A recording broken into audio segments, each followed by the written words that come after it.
Hola, esta es la videoguía para el experimento 6 de Física 2 denominado motor térmico. Vamos a comenzar. Primero debemos ver algo de teoría. Tenemos la primera ley de la termodinámica en la ecuación 6.1, la cual nos dice que el cambio de energía interna es igual al calor menos el trabajo. En nuestro caso, el sistema que vamos a estar estudiando es un gas ideal. Por eso necesitamos la ecuación de gases ideales, que nos dice presión por volumen es igual a número de moles por temperatura por la constante de gases ideales denotada por R. Para un gas ideal hay diferentes procesos en donde diferentes variables son constantes. Por ejemplo, en el proceso isocórico el volumen es constante, en el isobárico la presión es constante y en el isotérmico la temperatura es constante. En esta tabla se encuentra cómo calcular el calor, el trabajo y el cambio de energía interna para cada uno de estos procesos.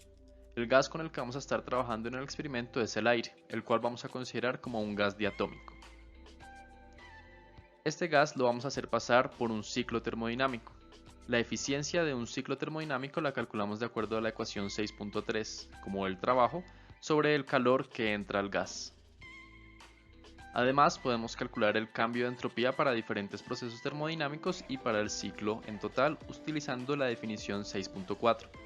Para los procesos mencionados previamente, así es como se vería el cambio de entropía. El procedimiento se divide en dos. Para esto vamos a contar con un termómetro, una jeringa, un sensor de presión conectado a un Erlenmeyer, que es donde se va a encontrar el gas, el cual vamos a llevar por diferentes procesos, un calorímetro, en el cual va a estar sumergido el Erlenmeyer con agua caliente o fría, dependiendo de la temperatura que queramos tener en el gas. En la primera parte del experimento lo que debemos estimar es el volumen del Erlenmeyer.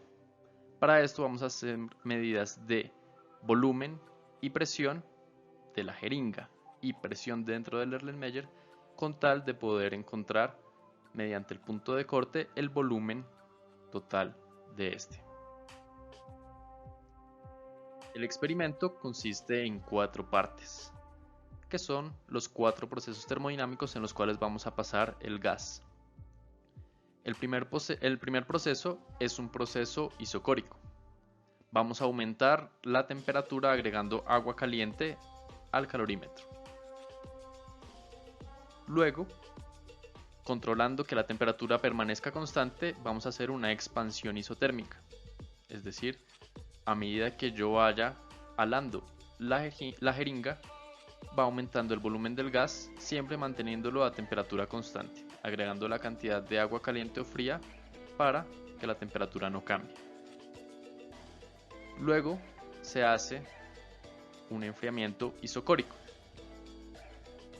En este enfriamiento el volumen permanece constante, es decir, la jeringa no se mueve, pero se agrega agua fría al calorímetro con tal de que la temperatura baje. Finalmente se hace una compresión isotérmica. Se mantiene la temperatura a medida que se va cerrando la jeringa.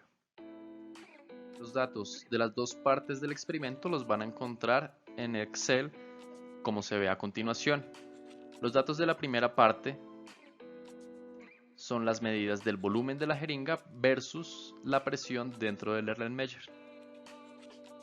Para los datos de la segunda parte, en donde se tienen diferenciados los 4 procesos, se mide el volumen de la jeringa, la presión dentro del Erlenmeyer y la temperatura del gas. Con los datos de la primera parte voy a poder estimar el volumen de gas contenido en el Erlenmeyer. Para esto debo graficar el volumen de la jeringa versus el inverso de la presión. Realizando una regresión lineal y mirando el intercepto, este valor va a ser el aproximado del volumen contenido de gas en el Erlenmeyer. Con los datos de la segunda parte debo graficar el ciclo termodinámico en un diagrama de presión versus volumen total, que es el volumen inicial del Erlenmeyer más el volumen de la jeringa, y de presión versus temperatura. Además, debo hallar el número de moles utilizando la relación de gas ideal, debo calcular el trabajo, el calor y la energía interna para cada proceso y en general para todo el ciclo, debo calcular la entropía también para cada proceso y para todo el ciclo, y debo calcular la eficiencia del ciclo.